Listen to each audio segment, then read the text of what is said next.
आदर्श साहू जी, मध्य प्रदेश से। महाराज जी, आपके चरणों में कोटि कोटि प्रणाम। महाराज जी, जीवन में भजन कितना जरूरी है? हर श्वास जरूरी है।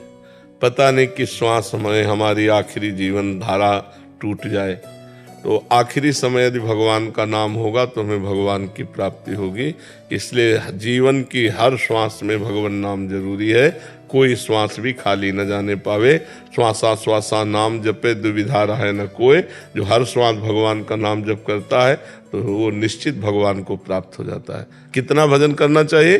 जब तक श्वास रहे हर श्वास भजन करना चाहिए। ठीक है। श्री कुमार जी, अमेरिका से। राधे राधे। राधे राधे महाराज जी। महाराज जी, देह भाव त्यागने के लिए विधि क्या है, और जिसने त्याग दिया है देह भाव, उसका लक्षण क्या है? बाहरी लक्षण से नहीं समझ सकते। बाहरी लक्षण से बिल्कुल एक संसारी पुरुष जैसा ही उसका आचरण आपको दिखाई दे सकता है। जैसे महाराज जनक जी, राजाधिराज पूरे से कैसे जानोगे कि परमहंस सुखदेव जी जैसे के गुरु हैं जनक जी, जिनकी राजा है रानियां हैं, और शिष्य बनने गए हैं सुखदेव जी, जिनके शरीर में लंगोटी भी नहीं है। तो आपको लगेगा कि सुखदेव जी जैसे देह भाव रहित हो सकते, जिनको वस्त्र का भी ज्ञान नहीं। लेकिन जो राजाधिराज बने हुए, मुकुट पहने बैठे, तो वो शिष्य हुए और वो गुरु जी हुए। तो देह भाव रहित महापुरुष की पहचान किसी बाहरी लक्षण से नहीं हो सकती। जो स्थिति प्रज्ञ है वो देखकर पहचान लेगा उसकी स्थिति। नेत्रों से, वाणी से उसकी चेष्टा हो रही है पर वो कर नहीं रहा, वो अलग ही समझ में आता है। जब तक स्वयं स्थित प्रज्ञ नहीं होगा तब तक दूसरे की स्थित प्रज्ञता का अनुभव नहीं कर सकता। क्योंकि हमारी दृष्टि पार्थिव मायाकृत है, तो हम जो कुछ देखेंगे मायाकृत देखेंगे। वो स्थिति नहीं होगी, वो बाहरी लीला होगी। कर्माण श्रुति बोधिताम नितराम कुर्वन्तु कुर्वन्तु मां गूढ़ाश्चर्य रसा सर्गादि विषयान गृह्णन्तु मुंचन्तु वा कैर्वा भाव रहस्य पारगपति श्री राधिका प्रेयसा।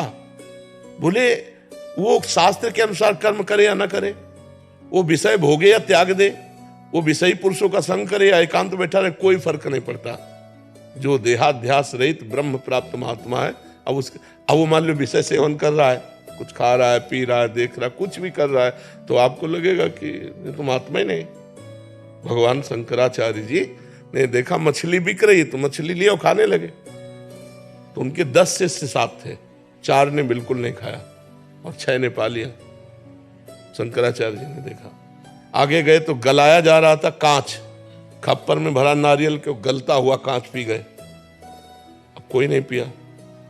तो उनसे कहा कि तुमने पिया क्यों नहीं, जिन्होंने मछली खाई थी। तो प्रभु कांच कैसे पी सकते हैं? तो बोले मछली कैसे पाली? बोले आपने पाया था। तो बोले हम कांच पी रहे, पियो ना। तो नहीं पिया। ऐसे किया, जीवित मछली निकल आई, वो तो योगी थे और उनके हाथों में फंस गए, बच गए।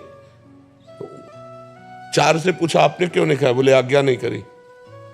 हाँ ठीक है। महापुरुषों का बाहरी आचरण देखकर हम स्थिति नहीं लगा सकते कि कहाँ है। अब रही देहाभिमान को मिटाने की बात, वो होती है भगवत प्रेमी महात्माओं के संग से।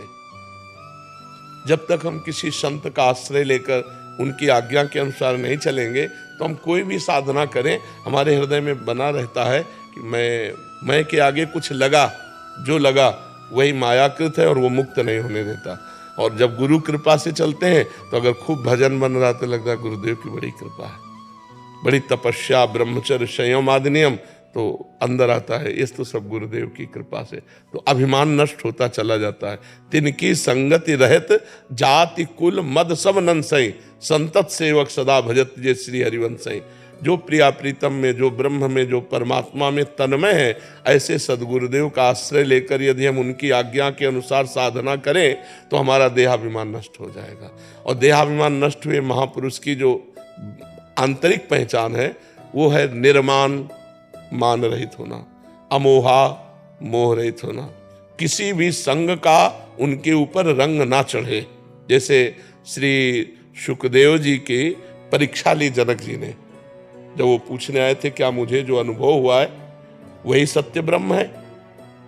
तो परीक्षा जो ही गेट में आए प्रधान द्वार पे, तो कहा महाराज को सूचित कर दो कि श्री सुखदेव जी आए हैं, सेवकों को, अन्य लोगों। वो तो अद्भुत स्थिति, वृत्ति भगवदाकार श्री सुखदेव जी की। जनक जी ने कहा खड़े रहने दो ऐसे। 7 दिन 7 रात कोई वार्ता नहीं, कोई उत्तर नहीं, तो हरकत में आ जाएगा कि नहीं आ जाएगा? देहाभिमान अगर होगा कि भाई कुछ तो उत्तर दीजिए ना, हाँ ना मिलना, कुछ कोई उत्तर नहीं। वो ऐसे ही 7 दिन 7 रात्रि एक मुद्रा में खड़े रहे। बोले महलों में ले जाओ। वहां सब 9 युवतियां और आप नंग धड़ंग 16 वर्ष की अवस्था।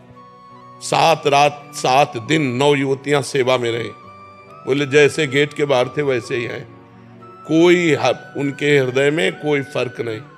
तो आए उनका जो तुम्हें ब्रह्म तत्व प्राप्त हुआ है वो वास्तविक वही सत्य ब्रह्म है। बस इतने बात के गुरु हुए प्रमाण देने के लिए। तो यही प्रमाण कि मान और अपमान छू न जाए और संग दोष न छू जाए।